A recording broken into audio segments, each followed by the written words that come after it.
والصلاة والسلام على أشرف الأنبياء والمرسلين أما بعد. وعن أبي الدرداء رضي الله عنه أن رسول الله صلى الله عليه وسلم قال: من حفظ 10 آيات من أول سورة الكهف عصم من الدجال، وفي رواية من آخر سورة الكهف، رواهما مسلم. کتاب ریاض صالحین 103 نمبر باب شروع. باب مبارد دی کی چې ترغیب په ځینې خاص صورتونو او آیتونو لوستلو باندې. په دې باب کې 14 نمبر حدیث دی. ابو الدرداء رضی الله عنه روایت ته داوی چې یقینا رسول الله صلی الله علیه وسلم فرمایلی دي: من حفظ 10 آیات من اول سورة الكهف، کم مومن مسلمان او چا چې د سورة کهف اولنی لس آیتونه حفظ کړل، په یادو باندې یاد کړل، او هغه وی عصم من الدجال، دا مومن مسلمان به د دجال د فتنې نه هغه دا به وساتلی شي. دجال یو عظیمه فتنه ده، یو داسې فتنه ده چې هغه مؤمنان به د دین نه اړي، خلک به د اسلام نه اړي او د الوهیت دعوه به کوي، او ځینې کمالات به الله ورکړي ظاهري، او انسانان به ډېر دغه سخت شان د زر دوکه کېږي. د الله پیغمبر فرمایي چې ولري لس آیتونه د سورة کهف دا حفظ کړل، نو دا سړی مؤمن مسلمان هغه به دجال د فتنې نه هغه به ساتلی کېږي. او بل روایت کې راځي من آخر سورة الکهف، چا چې د سورة کهف له اخرنی لس آیتونه دا حفظ کړل، دا مؤمن مسلمان نو دا به د دجال د فتنې ساتلی کېږي. دا دوه صحیح روایتونه دي. او په دې روایت کې مقصد دا دی چې الله پیغمبر صلی الله علیه وسلم موږ او تاسو ټول قرآن د کمال والا کتاب دی، خو الله تعالی یو خصوصیت دا دی ورکړه سورة کهف دا چې هغه دغه شان څوک اولنی یا لس آیتونه یا اخرنی لس آیتونه حفظ کی، دا مؤمن مسلمان به الله تعالی دجال د فتنې نه ساتي. او بر دغه شان د فائدہ به کې دا ده چې نبی صلی الله علیه وسلم موږ تاسو ته بیان وکړي ګوره مسیح الدجال یو ناشنا او ډېر لوی فتنه ده چې ستا د دین دشمن دی دا دجال، او دا دومره لوی فتنه چې ګوره هغه اسباب رټول پکار دي چې په هغې باندې د دجال د فتنې سره ساتلی کېږي. الله دې موږ تاسو وساتي. سورة کهف باره کې یو بل روایت هم صحیح راځي، روایت امام حاکم دی، امام البانی ټیک کړی دی. الله پیغمبر فرمایي صلی الله علیه وسلم: من قرأ سورة الکهف یوم الجمعه، کم مومن مسلمان چې د جمعې په ورځ باندې سورة کهف دا ولولي، یا په یادو باندې وي یا قرآن کې وي، اضاء له النور ما بین الجمعتین، دغه مومن مسلمان د پاره به رڼا په مابین د دوه جمعو کې. رڼا نه مقصد دا دی چې په دې باندې الله تعالی ته هدایت وکړي او د ګناهونو به الله ساتي، او د داسې نه به رب العالمین ساتي چې په هغې باندې ستا دین هغه خراب کړی شي، ته به جهنم ته ځي، الله ور باندې غصه کېږي. دا شیانونه به رب العالمین ساتي، او ستا زړه به هغې طرف ته الله تعالی مایلی او اړی به چې په هغې باندې جنت هغه حاصلېږي او درجې ور باندې مومن مسلمان زیاتېږي. یا څومره ناشنا فضیلت د سورة کهف جمعې په ورځ باندې لوستل ویل پکار دي، او دغه شان ته اولني او اخرني لس آیتونه دا حفظ کول پکار دي، او د دې وجه نه چې الله تعالی زموږ ستاسو دین حفاظت وکړي. دا بل اخرنی روایت د مخکې دا تیر شوی دی،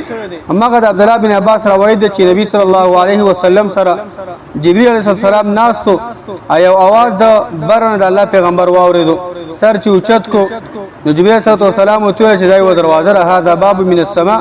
فتح اليوم ولم يفتح قط الا اليوم، دا یو دروازه د اسمان طرف نه چې دا نن ورځ کلاو کړی شو، او دې نه مخکې چېرته هم نه ده کلاو کړی شوی مګر نن ورځ یو ملایکه ترې راکوز شوه، او وهذا ملک نظر الى الارض لم ينزل قط الا اليوم، او دا یو ملایکه ځمکې ته راکوزه شوه چې د دې نه مخکې دا ملایکه چېرته ځمکې ته نه راکوزه شوې مګر نن ورځ. او دغه شان دا ملایکه راغله او سلام یې واچو.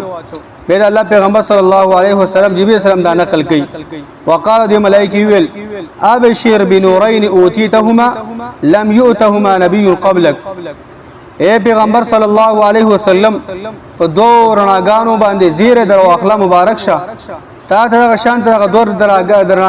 رڼاګانې درکول کېږي او دا د تا نه مخ یو پیغمبر ته باندې ورکړل شوی یو فاتحه الكتاب سوره فاتحه چې دا غي لستل ویل کول ویل پکار دي یو خواتیم سوره البقره د سوره بقره اخرنی هغه دویتونه امن الرسول لن تقرأ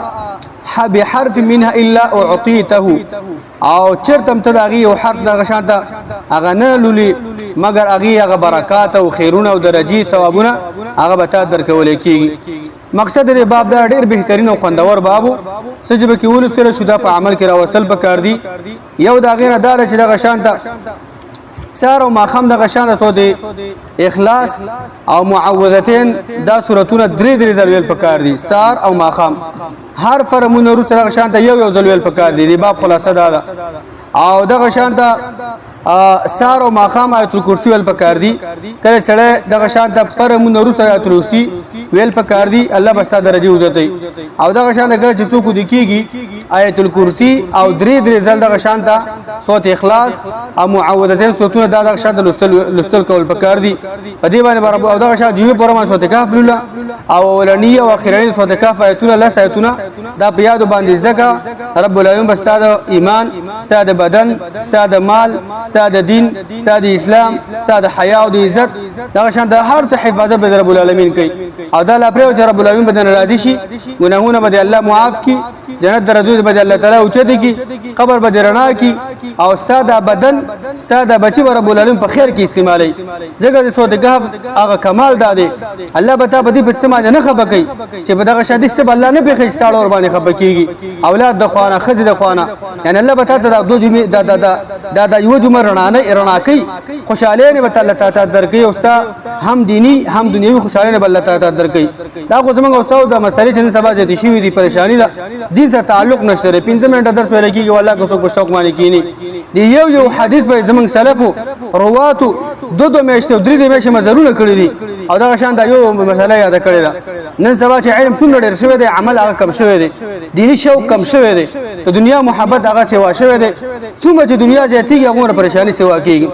څومره چې دنیا کې نه نوځي گاډي موټر بنگلې ډېریږي هغه بستر جن الله تعالی سکون اخلي آرام به اخلي تا ته یو درد الله په یو درد باندې وته بل در کې بخره شوی خبه خپې بر سره خب مال بر سره ارزه بر سره بنگله کې به اوسېږي د خټو کور نه به وتلې والله کې پریشانی د ختم شي د خټو کور کې به اوسېږي دغه شاته یو باران کې به دغه شاته کمر لږ زیرا ساتي خو چې ستاسو د قران سره تعلق او دین سره تعلق 15 وخت جمع سره کې او دا مسلې ته یاد کې به ځامن عملي کې والله ستاسو د جون کې به سکوني الله به ته آرام درکې تن شروع تاړو تاسو هسپتالونه به رب العالمین ساتي بس الله د بندګۍ ته به شانته وزګاری او الله به تاسو دین کار اخلي الله به خبر متوسمه کو توفیق راکړي وصلی الله علی نبینا محمد